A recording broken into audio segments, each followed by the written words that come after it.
Welcome everyone. We've got more people to join, but we've got a pretty full house already. Over 70 people are in here, and more to join shortly. So I'm just going to do a brief introduction for everybody, and we will be kicking off. So my name is James Shively.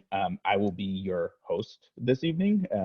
We appreciate you so much for joining us for what promises to be an insightful conversation between Marlena Fiol and Josh Coleman, entitled "The Roots of the Tree."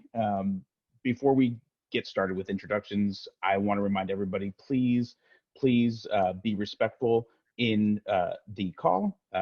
Please stay muted throughout the call. Post any questions. We would love to have your questions, but please post them in the group chat. We will answer as many questions as time allows at the end of the conversation. But just because we don't get to your specific question, we want you to know that your questions are very important to us, and we will be pointing you in the direction of where you can continue to ask those after the call. Um, so, uh, to get started, I would like to introduce our very special featured guest. Marlena Fiol, PhD, grew up on a leprosy station that her strict Mennonite father founded and ran in Paraguay, South America. Her new book, Nothing Bad Between Us, A Mennonite Missionary's Daughter Finds Healing in Her Brokenness, from Mango Publishing, came out last month, is a heartwarming and often shocking tale of a religious father and his sinful daughter as they gradually move toward forgiveness and healing. In her career as a consultant and a professor of strategic management, Fiol guided her students and clients in coming to know both their current and possible selves. Over half of her 85 published articles and books relate to identity and identity change. Today, she combines her professional expertise in identity with her poignant personal experiences to speak with compassion and authority about complicated relationships and hard-won forgiveness and reconciliation. Welcome, Marlena, and then I will introduce Josh, and then we will talk about your books a little bit. Josh Coleman, PhD, is an internationally known expert in parenting, families, and relationships. He is a psychologist in private practice in the San Francisco Bay Area and a senior fellow with the Council on Contemporary Families, a nonpartisan organization of leading sociologists, historians, psychologists, and demographers dedicated to providing the press and public with the latest research and best practice findings about American families.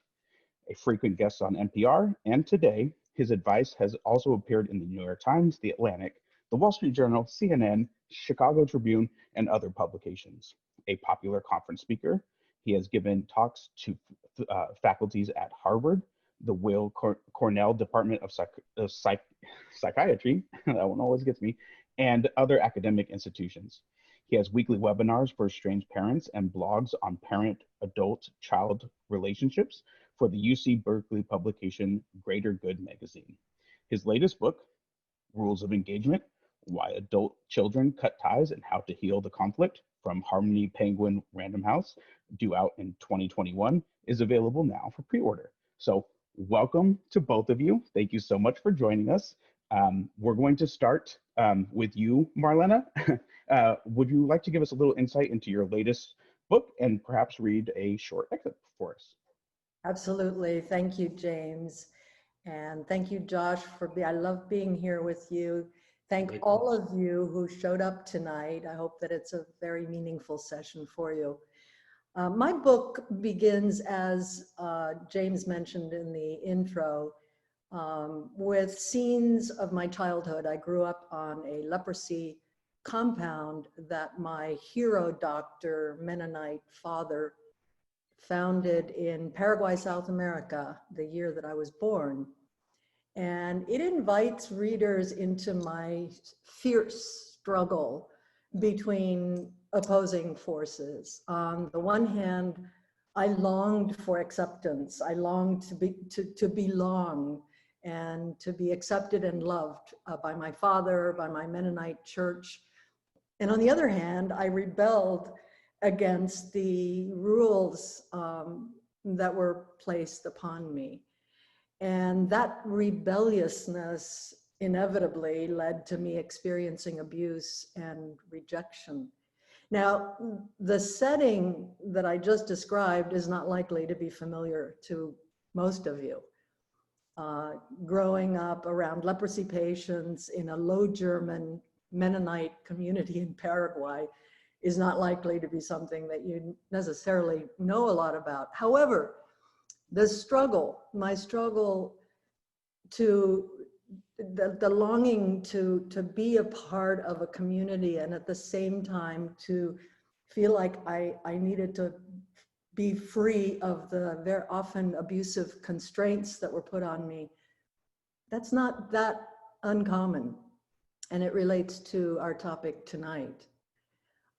Now, we'll probably talk about various responses that are available to us when we're in that kind of struggle.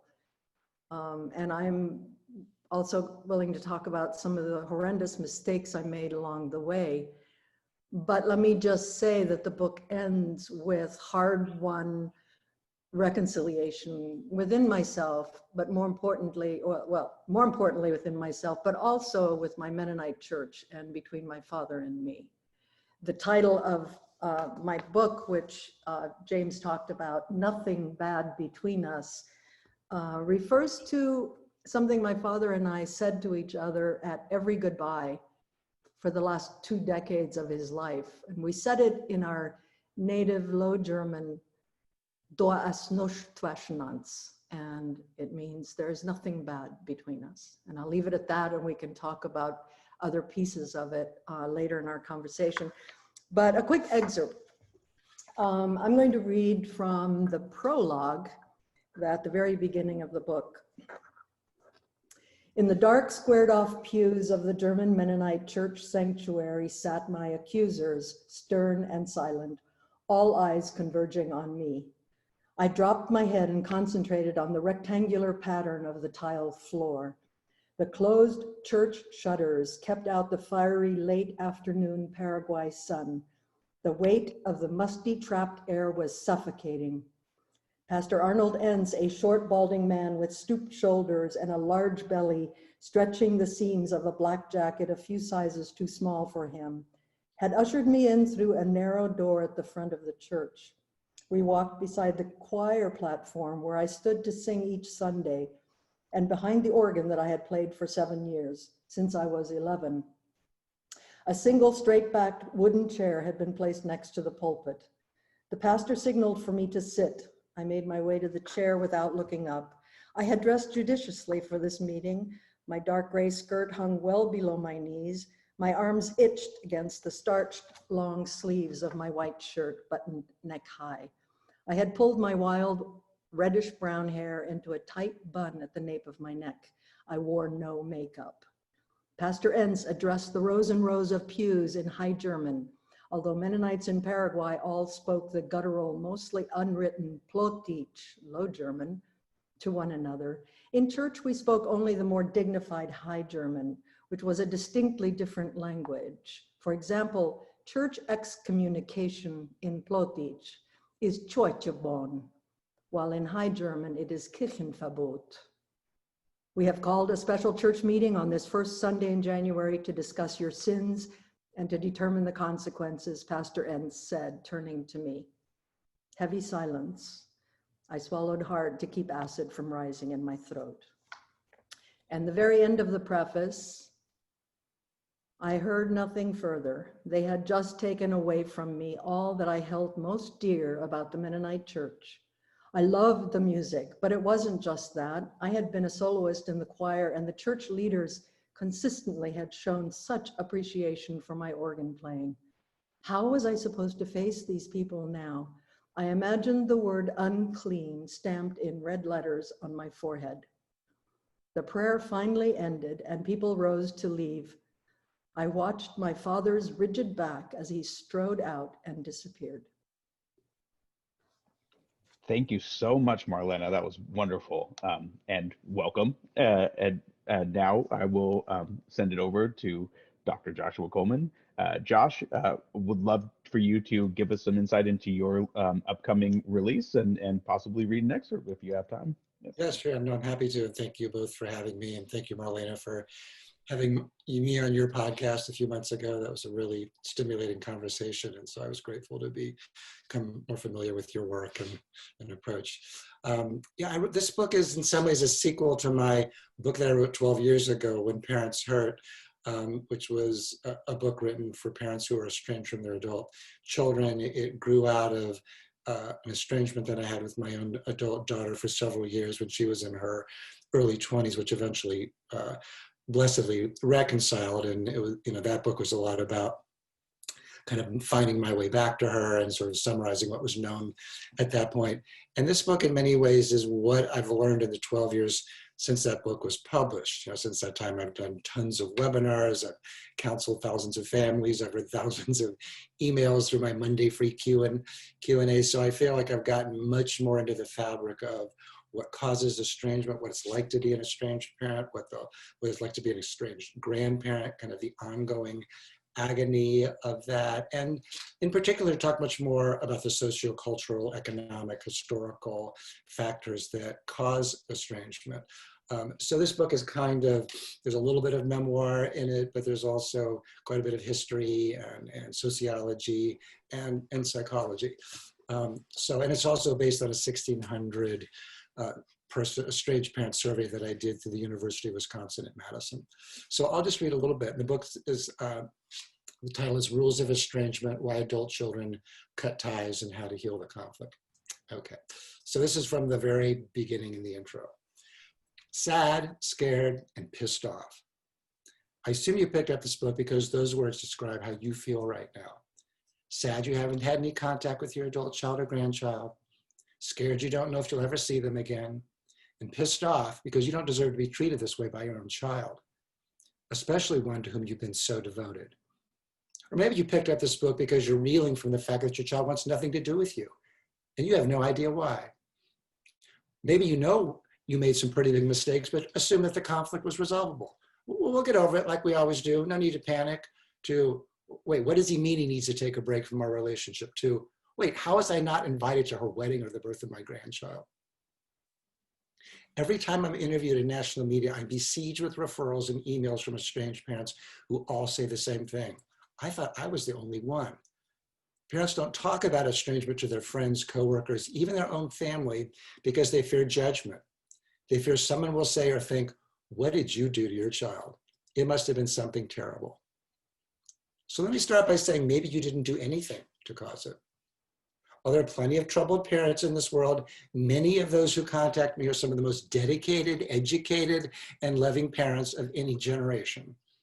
They've read tons of parenting books, spent a record number of hours raising their children, provided their kids with a level of financial support far greater than that provided by their own parents, tirelessly researched the causes of their children's anxiety, depression, learning disabilities, low self-esteem, ADD, and every other diagnosis known to have a URL. They've listened carefully to their children's dreams so that they could provision them with the safest, securest path to a happy and successful life. They've lived on a steady diet of worry, guilt, fear, sleep deprivation, and caffeine in order to become the absolute best parent they could possibly be, a goal that has been at the center of their consciousness since before their child was born. Which doesn't mean that they were free from making mistakes, and to make matters worse, experts keep changing what's considered ideal parenting every 3 or 4 years, so hard to know which kind of mistake they might have made. Small and predictable with little smiley faces around the edges, medium and potentially forgivable with a keep trying sticker affixed to them, or large in relationship ending with a yellow and black hazmat warning. Either way, dealing with an estrangement is no small task. Whatever the cause, rejection from the person whose opinion and love you care the most about, whom you love with a mightiness that only another estranged parent could understand, makes the certainties of life feel precarious and unraveled. Tender memories that seemed impervious to revision become infested with doubt and self-criticism. The times you know you were far from your best parenting self are thrust into a torturous spin cycle of, if only I hadn't said that, done that, wrote that. You might have thought this could never happen to me. I love my child too much. My child loves me too much. We can get through this, can't we? Look at the pictures of us together from before. We were so happy. Thank you so much, Josh. That was great. And And so now we're going to jump into the heart of our conversation, and what these two poignant speakers have to say. So I will kick it off with a question, and this will start with you, Josh, and feel free to take us wherever this may lead. But you've referred to family estrangement as a silent epidemic. Can you say more about this? Can you tell us what this exactly means and how it relates to what we're dealing with today and everything that's going on? Sure. Well, I think it's an epidemic for a few different reasons. One is that the amount of shame that estranged parents feel prevents them from talking about it. So estranged parents are a very socially isolated group for the reason that I talked about in the introduction. They worry that if they tell people that they're going through an estrangement, and I felt the same thing when I went through mine with my daughter. I mean, I'm a psychologist. I should definitely know better. So it isn't really talked about. And so it's a largely hidden problem. But the other reason people say, well, weren't there always estrangements? Yeah, there probably were, but historically, they were more about property or extreme violence. And really, I think in the 70s, as divorce became much more popular, a high percentage of boomer parents are divorced. We know from my research and other research that divorce greatly increases the risk of estrangement. Our cultures become much more individualistically oriented, which means there's far greater emphasis on personal happiness, individual satisfaction, looking at relationships from the perspective of personal growth and development. So any relationship that doesn't satisfy those criteria are considered something that you should basically reject. Estrangement is now become an important part of identity, where it's considered an act of existential courage to reject a parent. I'm cutting out people who don't meet my needs. I'm, going no contact. I don't want to be around stressful people. I don't need the drama. This is what you see in the no contact forums. I have a narcissistic mother, so there's tons of cultural support for that. So there's just been this kind of wave of social forces that have produced this. So that's kind of how I think about that. Excellent. And Marlena, what is your take on this in terms of how it relates to your own experience, as well as how it continues to move forward? Yeah, I would especially, Josh, pick up on what you said about the shame. It's multiple levels of shame, which makes it so destructive and so intractable. I mean, there was my own shame.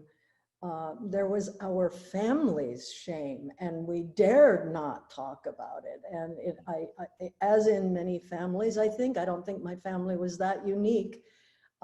We don't hang our dirty laundry out there for others to see. And so we don't talk about that shame. And then there's the societal level of shame. And certainly in a Mennonite community, that was quite extreme, but I think that it's all around us. And so it's those levels that are intertwined to the point where we are so stuck in it, or I should say, certainly my father and I became so stuck in it that it becomes destructive. It led to some really, really bad decisions on my part. That shame did. And so I just want to really pick up on that, Josh. I so agree with you. Yeah. Yeah, I think to your point, Marlena, shame, one of the consequences of shame is social isolation, social withdrawal. And we know from tons of research and your book as well that social isolation and withdrawal is one of the most harmful things for humans. We're social creatures, we evolved in a group. And so pulling ourselves back from that group and from the social support leads to all kinds of problems. Yeah, yeah. Shame definitely leads to closing down as opposed to the opening up that would allow for peace building and peace within ourselves and with each other. Yeah. Yeah. Yeah. So. And to sort of piggyback off that as well, are there different levels of shame for a child versus a parent? I know that I myself have dealt with family estrangement, and there's a shame element for what my parents have done, but I also have felt their shame elements of things that have been done in our family, and so Yeah. and they're very different, and so I was just wondering if you could speak on that by any chance, and how those relate to each other. Sure. Do you want me to go first, Marlena? Would you like to go first? Sure, go for it. Okay. Um, well, I think that you're raising an important point, James, and that is that, yeah, it's not just the estranged parents who feel the sense of shame, that the adult children also, many of them feel a sense of shame as well when they talk about it. And so they may also not tell people because they may hear, well, family's forever, or, that's your parent. And I think particularly for those who've been really abused, like in Marlena's case, for those of you who've read her book, I mean, she was grossly abused and rejected. So for her to be told, but not only by the wider culture, by a close-knit religious community, there's just it has to be that much more powerfully, compellingly shameful. But I think you're right, James, that estranged adult children do. The only distinction that I would make is that I don't. If we can quantify shame, we probably can't. But if we could, I do think that there's a way that shame of an adult child who decides to estrange themselves, I don't know if that's as acute, because I think it's tied to narratives of liberation, freeing yourself from hurtful, oppressive figures, a kind of a particularly Western individualistic orientation towards growth and happiness. Whereas for parents, there's really no upside to an estrangement. It's all downside. It's all failing at life's most important task. Being cut off from deep senses of sources of meaning and the like. So that's my only thought about that. But how do you think about it, Marlena?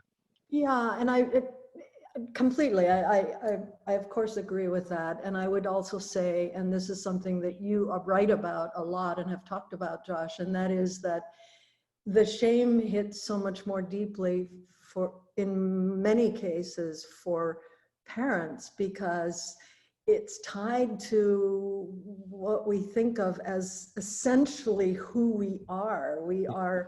We're parents, and this has been broken. And I think our children have many other identities that are just as important, as strong. And so that creates also a different, different level of shame, different kind of shame.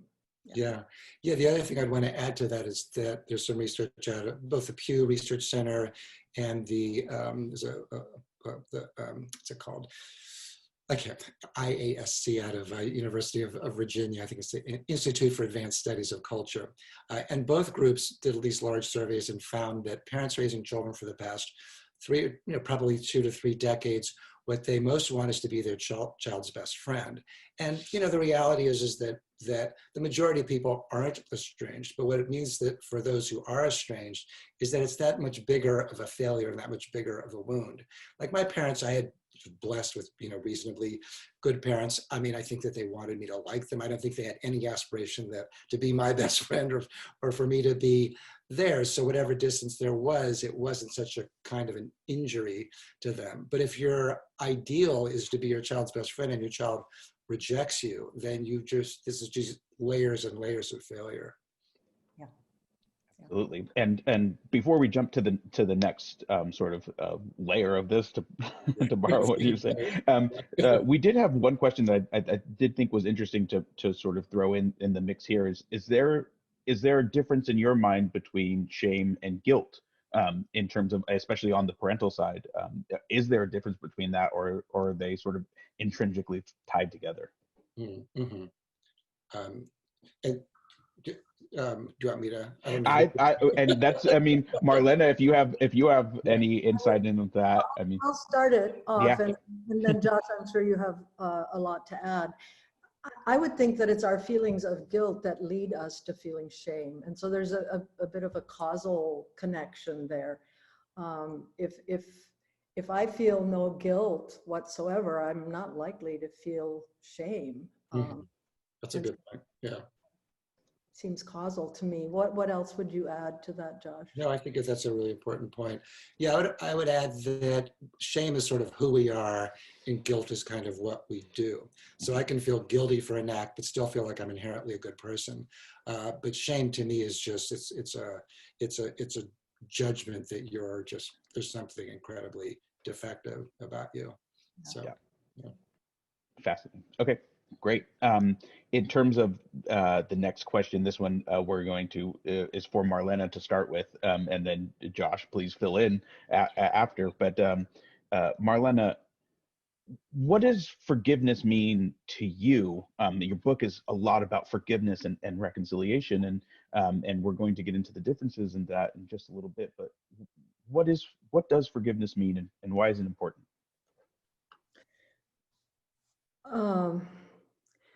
Well, the word forgive stems from the Latin perdonare, which means to give openly and completely.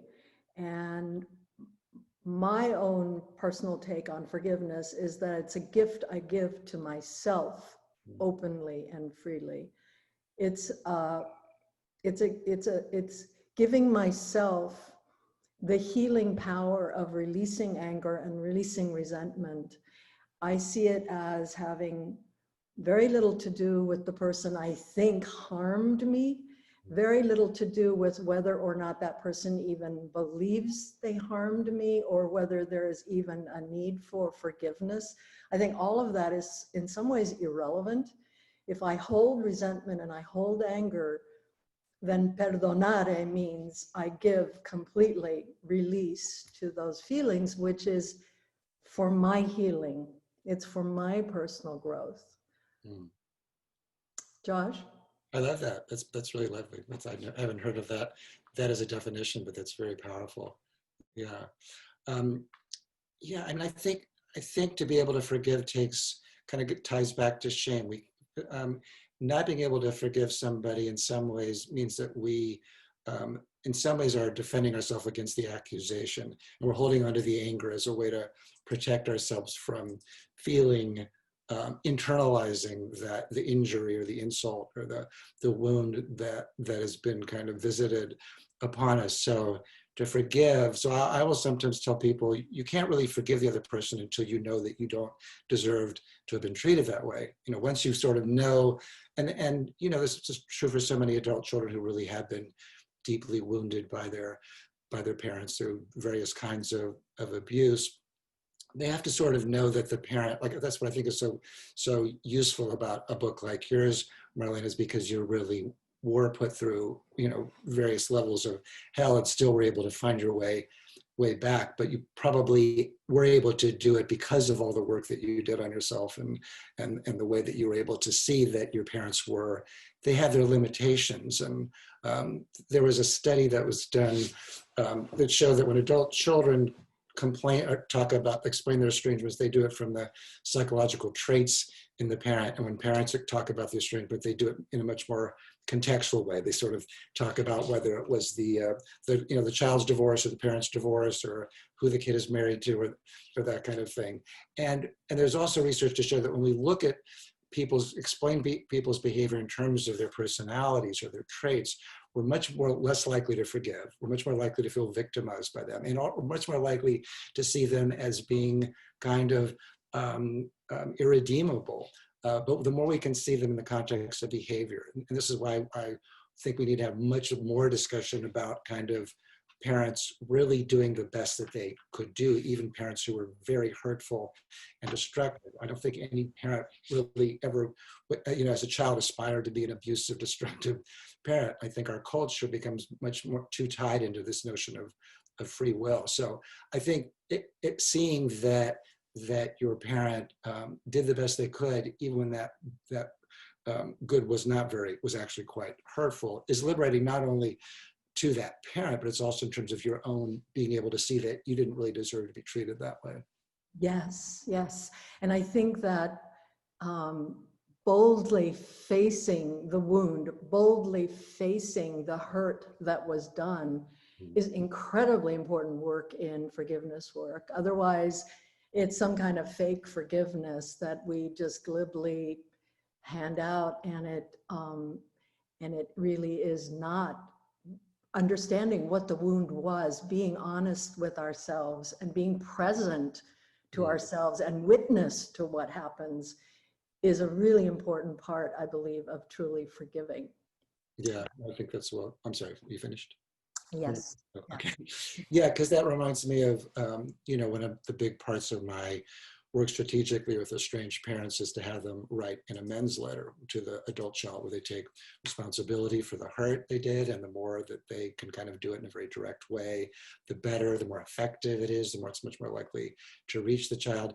And for some parents, particularly those who have their own childhood wounds and traumas, it's particularly difficult for them to do it, because to do those kind of letters, you have to really expose yourself. You're opening yourself up to be, stabbed by your child in the heart when you say, yes, I failed you. I let you down. It was my job to be there for you in that way, and I didn't do it, and I'm really sorry. It takes an enormous courage, because you're opening yourself up to your child, but you're also opening yourself up to your own self-loathing for the ways that you failed your child.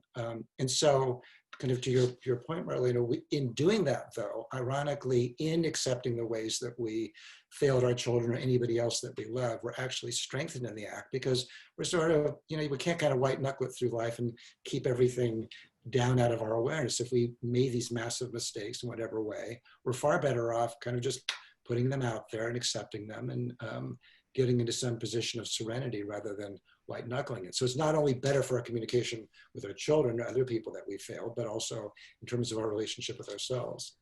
Oh, absolutely. I love what my forwardist was Phil Cousineau, and I love what he says about what happens when we don't lean into forgiveness.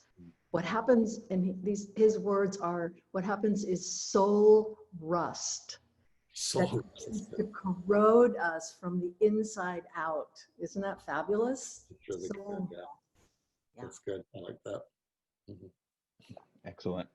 I also love that. That's something that leapt off the page when I first read the foreword, and Phil has such a way with words, and it's something that I find very, very true, especially in my relationship.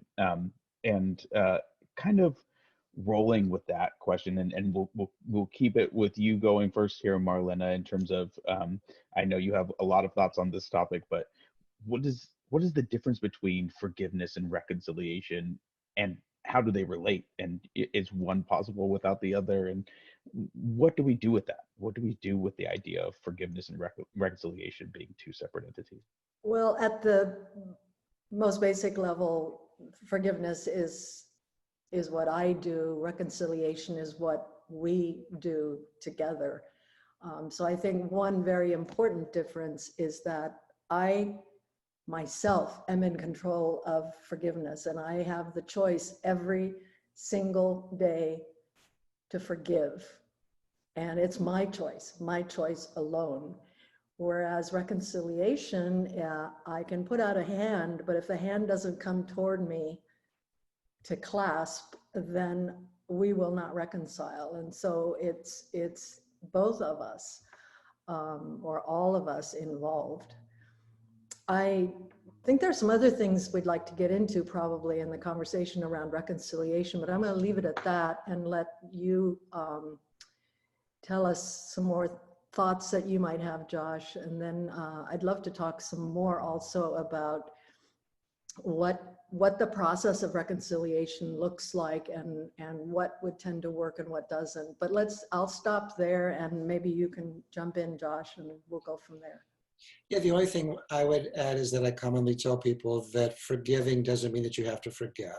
I think that people sometimes worry that if they forgive, they're going to be letting down their guard. And one of the reasons that adult children stay estranged is because they feel like they need that defense. And that defense, in the common culture, we think, oh, they're defending against that parents being abusive. But that's not the only reason things that adult children are defending against. They might be defending against how sad they feel for their parent, or how worried they feel about them, or how guilty they feel towards the parent. Or they may be estranged because that child married somebody who hates that mother or that father and has said, choose them or me, or the other parent after a divorce has poisoned them. So either way, the terms of reconciliation in terms of forgiveness is that people, sometimes feel like they have to really forget what happened. And I tell people, forgiving doesn't mean that you forget, and your mind probably is not going to let you forget anyway. Those kind of, if you've really been wounded, we're just sort of wired not to ever forget the wound. But forgiveness is really, I think, as Marlena is saying in such a good way, is much more your relationship with yourself, and it's much more a kind of an attitude and a disposition. So I would even go so far as to say, let us not forget, because certainly with childhood wounds, that inner child will not trust us if we forget. mm-hmm. We need to face that wound, and it's there, and we forgive, and we release. I would say forgetting can actually be a detriment in that process. No, I think that's well said. Yeah. So in terms of reconciliation, I am very drawn to your really prescription for parents to make amends. And I will say that in my father's and my process of reconciliation, that did not happen. Yeah. And so there are other paths as well. People who've read my book will say to me, well, how can this be a book about reconciliation? Your father and you never said, I'm sorry to each other. And it's true. Nowhere in the book do we say, I'm sorry. No time in our lives, even after we reconciled, did we ever say, I'm sorry to each other. Now, I don't think there's a thing wrong with saying I'm sorry. I think those can be very powerful words, but really, isn't it the intention, the energy, the where we come from that really matters, as opposed to the words themselves. And in the case of my father and me, it was a showing up, initially very uncomfortable, very awkward and uncomfortable showing up, but we never closed the door. And so increasingly as we showed up, and increasingly as we saw each other's failings and saw the common humanity in each other, there was a space that we could step into. It wasn't, we didn't do the forgiveness, we didn't do the reconciliation, we stepped into a space that was opened up because we were authentically and vulnerably, finally, in the end, present with each other. And so it's a different path. I think what we're talking about here are multiple paths to the same end. Yeah. No, I agree. So Marlena, clearly you had to do a ton of work to get to that point. Did you feel like your dad did too, or do you think he just responded to the work that you did? Yeah, I've been asked that. Who was the broker of our peace, right? And I would say neither one of us. I, again, believe that we each saw, I went through some very, very difficult times in a second marriage that was abusive. Like I said, I made some horrendous decisions out of my shame and out of my guilt and out of my holding that. And so I was on the ground and hit rock bottom, as they say. And so had my father in some ways. And I don't need to go into the details of that, but we saw each other's failings. We saw each other's vulnerability. We saw each other as humans that we were, and all of our increased vulnerability. And that allowed each of us to step in. I cannot tell you, I do not recall who stepped in first, because it was a very gradual moving toward. But you never gave up on him, which I think is so key. And I think that sort of allowed it to happen. And what's so tragic about so many of the families that I work with, is that the adult child is just, giving up on the parent. And these are parents who are, many of these cases are not abusive, neglectful parents. And so it sort of doubles the tragedy in a way that they're being rejected for things that really, in almost any other generation before them not have been considered grounds for separation, or for even for distance. And part of that has to do with just the way that we've grossly exaggerated what we're calling abuse and harm and neglect and trauma. There's an important paper by the Australian psychologist Nick Haslam who talks about the concept creep that's happened over the past 3 decades. And are you familiar with that paper, Marlena? I told you I know Alex Haslam, Oh, right? that's right. Yeah. Yeah. That was a weird sort of That was a funny, yes. small world moment. Yeah. So he wrote this important paper called Concept Creep, which just basically shows that 3 decades ago, things that we're now calling traumatic, harmful, and abusive behavior, weren't even on anybody's radar. So it's an important thing to highlight because many millennial and Generation Z children will come to their parents and say, well, you're harming me, you're abusing, you neglected me, you emotionally abused me, etc. And the parents like, what are you talking about?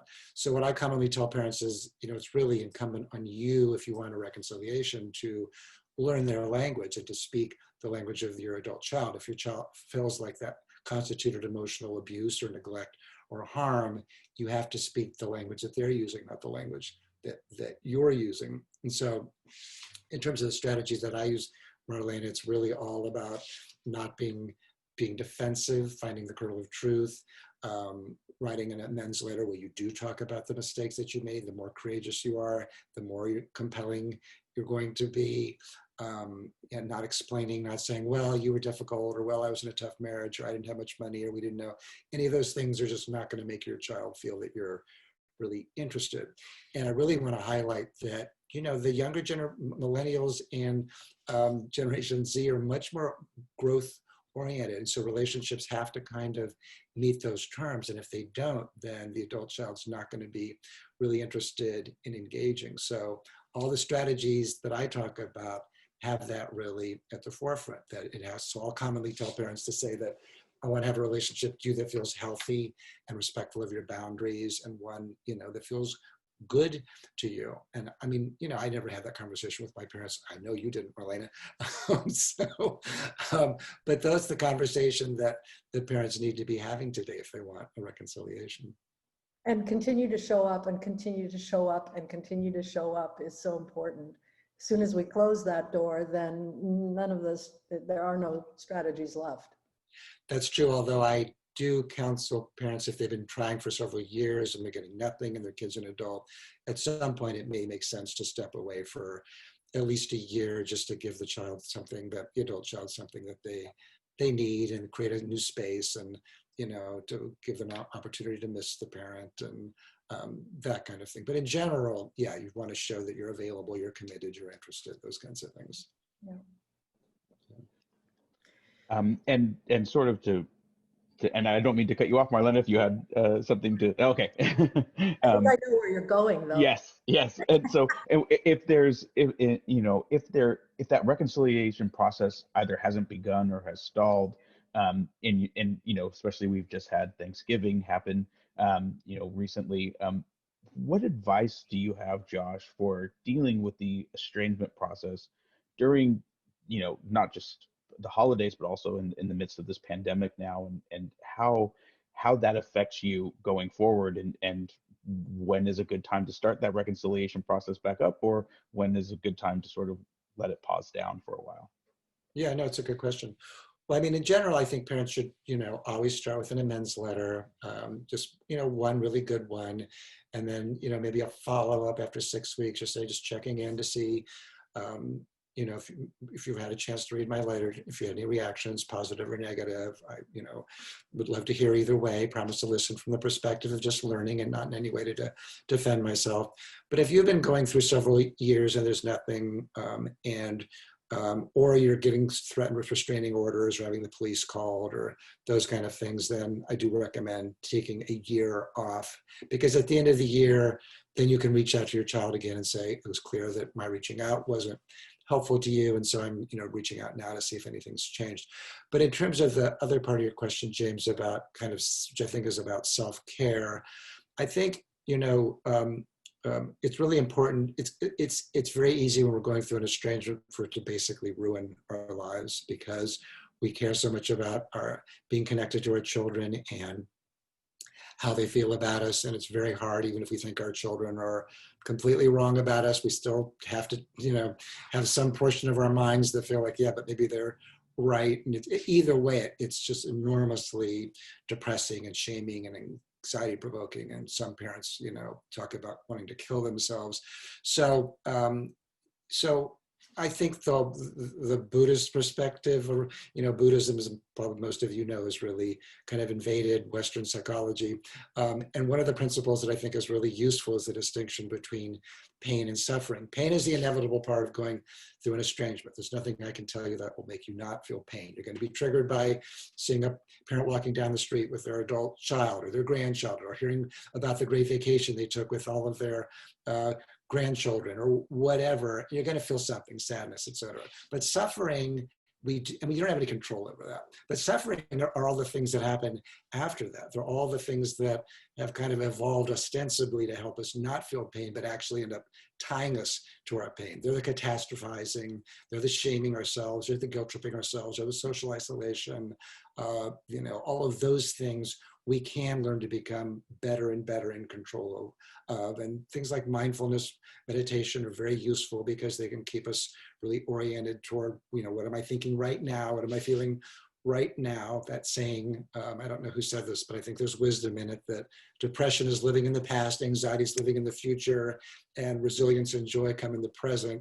I think there's a lot of wisdom and truth in that. So. I would just say that that's especially important during the holidays, is that part of your question, James,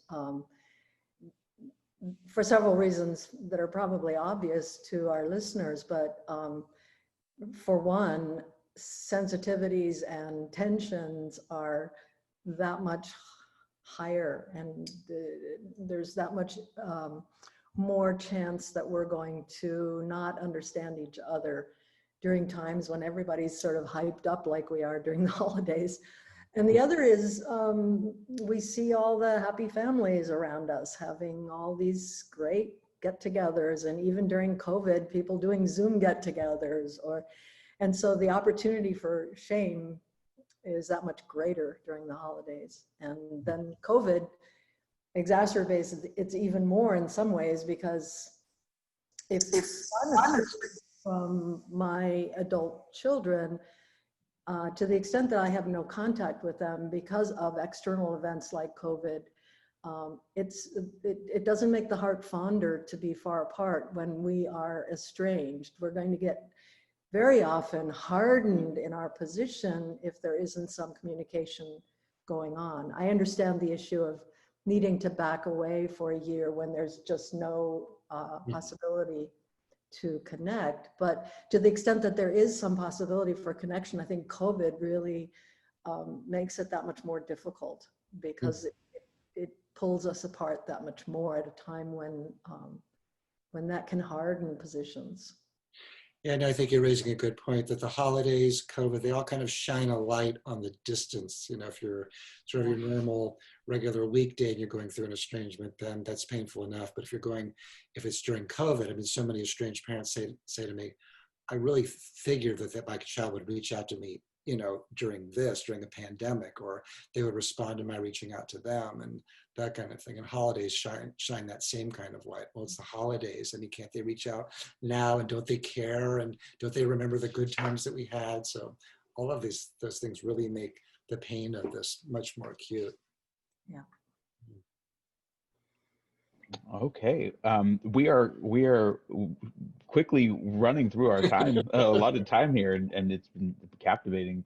I do have a couple of people who had some questions that they would like to bring up, and there's actually one that really ties into what we were just talking about, and it was from somebody who actually couldn't be here tonight. She's in Europe, and so she wrote and said, she had reached out to her son recently, before the holidays, and said, I would, I hope you're doing well. How are you doing? And, I'd love to talk to you. And the response was, I'm fine. Take care.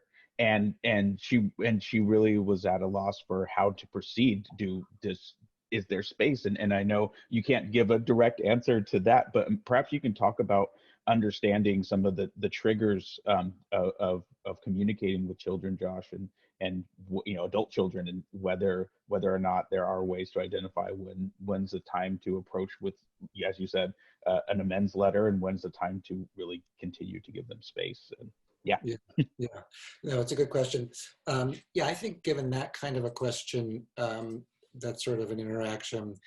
I mean, I would consider that not a bad interaction. I mean, there's tons of parents in my practice who would kill for that much contact, because so many of the parents in my practice have gone not only 1 year, but 2 years, 3 years, 4 years, 10 years without any contact from their estranged child. And so even a "I'm fine, take care" would feel like, a little bit of an oasis in a completely, awful desert life. So what I'm always thinking about when I'm working with parents is there any way to kind of expand these little interactions into something larger? So if it was the first time that the child responded, that I'd want to see if there's a way to fan that little tiny ember into, some kind of a flame of connection. So I'd probably counsel the parent to just write back and say, "Oh, I'm doing well. Would love to hear more about what you're doing. Any chance we can talk in more detail soon." And if the parent had never written an amends letter, I can't stress the importance of an amends letter. If they never had, that might be a good time to do it. They might say, "It was great to hear back from you. I know there's been a lot of distance between us. I always tell parents to say, I know you wouldn't take this time apart from me unless it was the healthiest thing for you to do." Now, the parent's perspective, it's not the healthiest thing for them to do. But from the child's perspective, it is. So your goal, if you're the estranged parent, is to get on the same page as the adult child. And saying that, you're kind of saying, you obviously have reasons for your feelings, and I'm not here to challenge those reasons. I'm here to understand them. So that might be then I would follow it up with the amends letter. And so, just say, is there a way that we can kind of talk more about what's going on? And and another thing I always add, and I promise to listen, particularly if it's a kid who's been out of contact and you're kind of just trying to find out what's going on, listen to learn, and not in any way to defend myself, period. So I think this is the beauty of people hearing about other people's experiences, is what Josh just said. This is an oasis of a little bit of moment of peace here. Yeah. And yet when we experience it, sometimes we don't understand that there's actually, this is a good thing. What's happening here is a good thing. Yeah. Putting it in perspective. Yeah, it's a crumb, but it's a good crumb. It's like it can't make a meal out of it, but it kind of can, Right. temporarily quench the thirst. So. Yeah. Awesome. And now I have one, Marlena. This question, when it came in, it just spoke so much to you and your experience and your relationship with your father. And it was essentially that a pair of parents have become estranged from their children based on religious experience, and they were a very religious household growing up, and their children have sort of rejected that lifestyle, both as from a religious component and as a lifestyle component. What the guest asked was essentially, we accept their lifestyle now, and we would just hope that they would accept ours back, but there's just so much distance between us, and it just seems like the void is too much to overcome. And so, and I was wondering, Marlene, if you had an insight into that, in sort of both from your perspective as an adult child and as a parent yourself, and how that happens. That's huge, because when you mix something like religion into the mix, those are such fundamental beliefs that it really pushes us to the extreme of needing to question whether the relationship is more important or whether being right is more important. And I think that was the single most fundamental part of our reconciliation process between me and my church and my parents, is that the relationship eventually, after a lot of stumbling, became more important, without a doubt. than making each other wrong, which doesn't mean, it didn't take away from their fundamental beliefs. They never changed their beliefs about what was right and what was wrong, and how much of my young life I was wrong. They still believed that, but they no longer felt the need to make me wrong. And I think that's a really important distinction, is holding on to what you believe is true and not making the other person wrong. Subtle but very important distinction, and I think really challenging when it comes to deeply held religious beliefs. Mm-hmm. Yeah, I would add to that, Marlena, political beliefs as well. I'm working with more and more families, particularly with millennial adult children rejecting their Trump voting parents. And it's a kind of a similar tension, kind of like, if you're going to endorse that person, then I don't want to have a relationship with you. And particularly these days, clearly wasn't always the case. So I doubt that, the parents of Kennedy were, going to reject somebody whose kids voted for Nixon, but but these days those differences mean a lot. So thank you for bringing that in, because that's more common today than the religious issue, and both are so heated and get to such fundamental beliefs that very similar. Yeah. We're gonna turn it over to you guys in just a minute to sort of give your final thoughts on what we've been talking about tonight. But Marlena, I've had 4 people now ask me if you could briefly describe what your relationship with your mother was like, and how that was affected by the reconciliation process and the estrangement process and the reconciliation process, not just one or the other. My bad. I talk a lot about my father. And the truth is, the reconciliation with my mother was every bit as challenging. She was the silent one who stood back and never stepped up to protect me. And I think sometimes it's harder for us to forgive those who were not there at all for us than it is for us to forgive those who beat us. Because even beating me meant he was there. Maybe not for me, but he was there in my space, whereas my mother was quite absent. And so that was definitely part of my reconciliation journey. Yeah. Yeah, I've heard the saying that neglect is the worst form of child abuse, and that sort of speaks to what you're describing, Marlena. That at least your father it was abusive attention, but it was still attention, which is better than neglect. So I could see how that distinction would be there. Yeah. And thank you, whoever raised that issue. I tend to talk about my father, and the truth is there were very, very important reconciliation paths with both parents. They were different, but yeah. Thank you for answering that and providing that insight. And so I think what we'll stay with you, Marlena, and just anything you would like to sort of end our conversation with, reminders for anybody, or just messages of hope. Please feel free to chime in. Yeah, I'll end on a personal note. James said in the introduction, I spent my career studying and writing about identity, about who we are and who we can become. And I think one of the most important purposes of my life is to become the truest self that I can be, that I can become. And our true self is never based in fear or shame or anger. It's based in compassion and love. And so to the extent that becoming your truest self is also something that's of interest to you, then I would say we have a real opportunity, and those who harm us in some ways are giving us a gift to look deep, to dig deep, and go to places of compassion and love, because it's up to us to find that. And I think that's where our truest self lies. It's lovely. Thank you. And Josh, same to you, same question. If one thing you could leave us with. Yeah, well, just first of all, thank you, James, for moderating, and thank you again, Marlena, for inviting me to share this with you. It's been as good as I hoped it would be.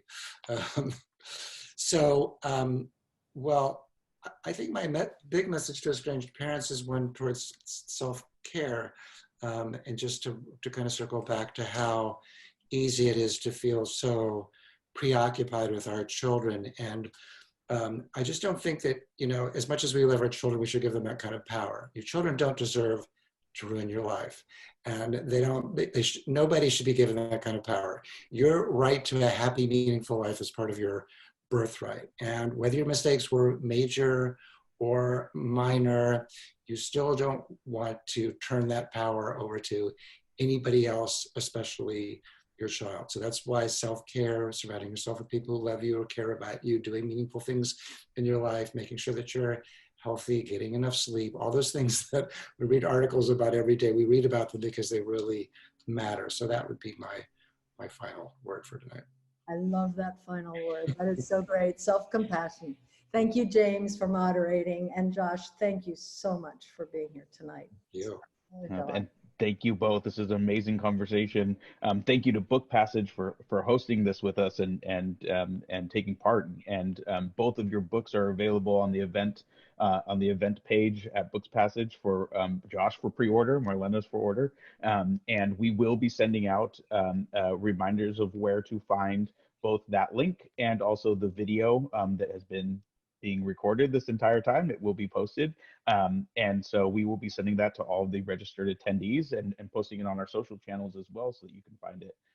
But thank you so much, everyone, for your questions. Thank you for everybody who chimed in. Josh, Marlena, thank you. If you have additional questions for Marlena, you could ask at her website, marlenafiol.com. Josh, you have a question and answer on Mondays, correct? Yeah, if people are interested in my work, you can sign up for I have a free newsletter for estranged parents at www.drjoshuacoleman.com. And I have a Monday free Q&A for estranged parents. It's every Monday at 11:30 a.m. for an hour. And that's 11:30 Pacific. So Gotcha. Anyway. Thank you so much. And we'll be sharing a link to that as well, everyone. And thank you for joining us. This was lovely.